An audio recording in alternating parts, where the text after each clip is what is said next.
Oui, Marlène, nous sommes avec Michael Zegag, directeur commercial chargé à la fois des licences et du produit. Et vous l'avez compris, il y a du travail de 1000 images qui surfe sur le succès de Molang et qui est l'un de ces nombreux studios français qui aujourd'hui réussit à partir à la conquête du monde dans le film de l'animation. Et avec le PDG et fondateur de ce studio qui nous a rejoint au téléphone, Roch Lehner, pour évoquer ce savoir-faire français qui fonctionne aujourd'hui. Est-ce que vous ne redoutez pas, Roch Lehner, à terme, que ce succès français suscite des jalousies et que dans un marché extrêmement concurrentiel, les Américains, les Japonais réagissent? Écoutez, de toute façon, on est dans un monde concurrentiel, mais on peut dire que le sens de l'histoire est favorable à l'animation française puisque cette mondialisation nous a permis de passer toutes les frontières. Encore une fois, on a un soutien qui est extrêmement fort de nos diffuseurs, Canal+, je veux le citer en particulier par rapport à Molang, mais aussi TF1, mais aujourd'hui il y a Netflix qui nous diffuse mondialement, il y a évidemment des plateformes comme YouTube et puis tous les autres réseaux sociaux. Donc en fait, c'est plutôt l'âge d'or du dessin animé maintenant, et je crois que c'est parti pour durer. J'aime bien, vous dites encore dessin animé, appellation on va dire un petit peu à l'ancienne.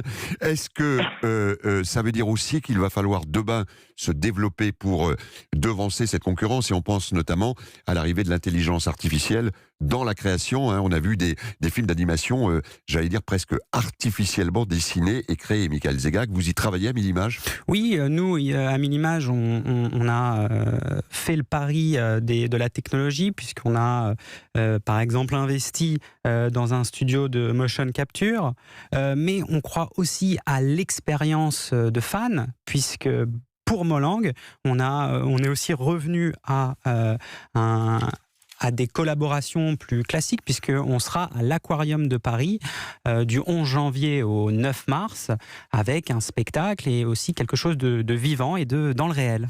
Roch Lehner, l'intelligence artificielle qui viendra permettre à cette activité de se développer, vous y croyez, vous y travaillez en ce moment? Oui, on y travaille, comme le disait Michael, on investit dans les technologies pour permettre une fabrication à la fois plus rationnelle de l'image, mais aussi de découvrir de nouveaux pans artistiques à notre activité. Mais en l'occurrence, ce sont vraiment les personnages qui nous guident et c'est vraiment l'intuition artistique qui nous guide. Molang est un personnage... Oui, parce que vous, sur Molang, si vous vous baladez pas encore et que vous remarquez pas cet émoticône, l'histoire n'existe jamais. On aurait fait autre chose avec, je sais pas quel succès ou pas, je peux pas le dire, mais en tout cas, ce que je veux dire avant tout, c'est que on est dans une activité artistique et ce sont vraiment nos intuitions artistiques qui nous guident. Ces intuitions artistiques, elles ont un coût aussi, il faut le reconnaître, Michael Zegag. C'est cher de produire 1 heure de film d'animation. C'est pour ça qu'il est important d'avoir à l'autre bout de la chaîne des diffuseurs qui sont prêts à payer ce travail de production. Vous pouvez nous donner un ordre d'idée? Vous allez me dire c'est très vague, parce qu'il y a évidemment des films extrêmement produits, d'autres qui sont plus faciles, mais c'est cher de produire de l'animation. C'est cher, mais comme vous le dites très clairement, oui, c'est cher de produire de l'animation, mais en même temps, encore une fois, on a ces diffuseurs qui nous soutiennent à toutes les étapes de la création. Avant de lancer un projet, vous allez voir le diffuseur, vous lui proposez le projet, vous lui dites, est-ce que ça va marcher d'après? Exactement. Avant de lancer la production, on pitch à des chaînes. Molang, aujourd'hui, le succès de Molang est lié aussi à notre coproducteur Canal+, qui est aussi notre diffuseur.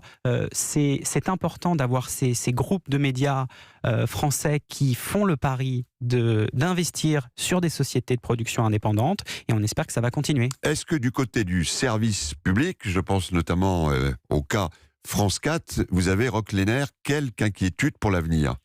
Ne pas être trop dépendant d'un seul diffuseur Canal+, à terme. Bien sûr qu'on ne connaît pas l'avenir, donc on ne sait pas exactement ce qui va se passer, mais en tout cas, on sait que le groupe France Télévisions continue à soutenir l'animation avec ses investissements, avec des initiatives qui sont orientées vers la modernité, vers les plateformes de diffusion non linéaire.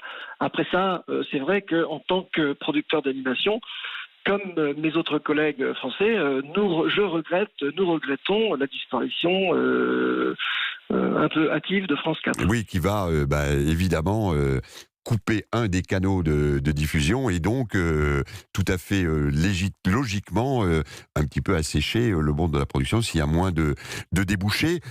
Au niveau européen, la France est également, j'imagine, Michaël Zegag, en pointe de ce marché et peut générer une dynamique européenne à partir de son savoir-faire. Oui, au niveau européen, il y a effectivement différents partenaires et des chaînes qui aujourd'hui travaillent avec nous. C'est vrai que l'espace européen est un espace dynamique et pour nous aussi, c'est notre premier marché à la diffusion. Vous parliez tout à l'heure de Roch Lehner, de l'universalité du langage des enfants et de la création de films d'animation. Il reste que dès qu'on regarde un film d'animation, on voit quelque part qu'il est japonais, qu'il est américain ou qu'il est français. On est quand même dans une dimension de création qui nous renvoie à l'univers dans lequel on a été culturellement élevé et dans lequel on a grandi. Pas vraiment. Je pense que non, je suis pas d'accord. On n'est pas d'accord. En fait, 1000 images, on se concentre sur le marché mondial. Bien sûr, en tenant compte de nos spécificités et de notre culture française, on défend cette culture, mais on s'adresse au marché mondial. Et en ce qui concerne Molang est très fameux en Corée, il est très fameux aux États-Unis, au Mexique, en Italie, il est diffusé à la fois en télévision et à la fois dans les trains. En Allemagne, il est très puissant aussi. Voilà, donc il est vraiment partout. Et on ne peut pas dire que ce soit... Parce qu'il est français. Il est universel, vous nous dites là, ce matin. On va pas dire, oui, on va dire plutôt qu'il est universel. Et en fait, comme je le disais tout à l'heure, il défend des valeurs qui sont universelles, celles du bonheur, de l'amitié et de l'empathie. Est-ce que lorsque l'on crée un film d'animation, Michaël Zegag, il faut immédiatement plaire aux enfants ou est-ce qu'il faut d'abord convaincre les parents ? Il faut convaincre tous les publics. Il faut convaincre les parents qu'on est dans un environnement sain. Il faut divertir les enfants et pour compléter ce que disait Roch, il faut revenir aussi à cette universalité. Le succès d'un dessin animé, c'est quand le public se l'approprie. Et c'est pour ça qu'aujourd'hui, quand on prend l'exemple de Molang, on ne sait pas vraiment si ça vient de France ou d'ailleurs, on se l'approprie, on a l'impression que ça devient un peu de partout. Après, Roch Lehner, si j'évoquais le dilemme entre convaincre des parents et plaire aux enfants, c'est que on sait qu'aujourd'hui, il y a une forme d'addiction qui se crée pour les enfants, pour les jeunes enfants notamment, devant tout ce qui est télévision web, sur le MP3, sur les tablettes. Est-ce que vous avez une forme de conscience qu'il faut aussi protéger les enfants d'une addiction trop forte à l'image et au dessin animé, alors que ça reste votre fonds de commerce? Alors certainement qu'il faut protéger les enfants de ce type d'addiction. Cela dit, notre ligne éditoriale à l'image est extrêmement bienveillante. Elle tourne autour de valeurs qui sont des valeurs que l'on veut promouvoir auprès des enfants, et on n'est pas du tout dans ce genre de choses insipides, marquées de violence ou de rythme frénétique qui sont peut-être les programmes préjudiciables aux enfants. Non, nous, on est dans quelque chose de calme, bienveillant, et on représente autre chose que du temps qui passe pour les enfants. Les enfants en retirent des valeurs.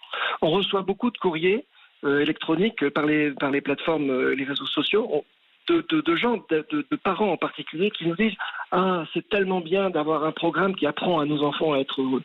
Et ça, c'est le plus grand des compliments. Apprendre à être heureux, c'est effectivement un très très beau programme. Je connais un certain nombre d'hommes politiques qui se sont cassés les dents sur cette idée-là, et que bon, c'est peut-être plus facile de le faire avec un film d'animation. Si je vous posais cette question, c'est que évidemment, moi je pense à ma petite Jeanne, elle n'est pas avec moi, elle doit être devant le sapin, et elle-même, j'ai quand même contrôlé ce qu'elle regardait, ce qu'elle aimait. Peut-être l'ai-je influencé, je ne sais pas comment ça s'est joué, mais j'ai beaucoup de mal à la sortir de l'écran quand il y a ça. Salut, c'est moi, Choupi, je marche vers l'école, j'ai de nouveaux amis, tous ensemble on rigole, on n'est plus des petits, on attend la soirée, c'est fini la récré, tous en rang s'il vous plaît, on va lire et compter, dessiner et chanter, on va danser. Alors je les connais absolument tous par cœur, le poney, le poisson rouge à l'école, les enfants en plus peuvent regarder en boucle 30, 40 fois le même, et avec toujours la même fascination et le même plaisir. Sous réserve, moi je donne une heure de départ, tu regardes la grande aiguille, après c'est fini. Je suis en train de vous raconter ma vie, ça vous intéresse peut-être pas, mais en tant que parent sur les films d'animation, il y a une forme de responsabilité à avoir aussi. Michael Zegag. Oui, il y a des comportements, il y a des bonnes pratiques à avoir sur les écrans. Et c'est vrai que pour revenir au programme Molang, la durée du programme aussi se prête à une consommation responsable, avec un programme de 3 minutes 30, 5 minutes pour la dernière saison. Ça, vous y réfléchissez en amont. Vous décidez de le découper de cette manière-là parce que c'est plus sain, mot que vous avez employé. C'est une réflexion de consommation aussi, et de facilité à regarder, mais aussi de s'arrêter. Et ici, c'est moins rentable à court terme, c'est sûrement très gagnant à long terme. Bon, et puis celui-là, je dois avouer, c'est moi qui l'ai emmené dans cette direction parce que j'adore. L'âne trop rigolo. L'âne trop rigolo. Le petit âne trop et ses copains, Ramolo, le petit cochon des animaux. Oui, il y a beaucoup de choses à retirer et je comprends que vous me disiez, Roch Lenner, que vous attirez avec Molang des adultes aussi, puisque vous avez vu, moi je suis une victime aussi du film d'animation, mais une belle victime. Dans le genre de Trotro, on a Didou qui va ressortir bientôt. Didou a fait beaucoup d'émules, Didou avec le dessin, et maintenant Didou va construire. D'accord, voilà, vous nous donnez une info en ce 25 décembre, Didou va construire. Merci beaucoup Roch Lenner de nous avoir accompagnés, merci à vous Michael Zegag, et donc longue vie à Molang, mais c'est bien parti. Merci, joyeux Merci Noël beaucoup. de la part de Molang. Et joyeux Noël à tous nos auditeurs, bien évidemment.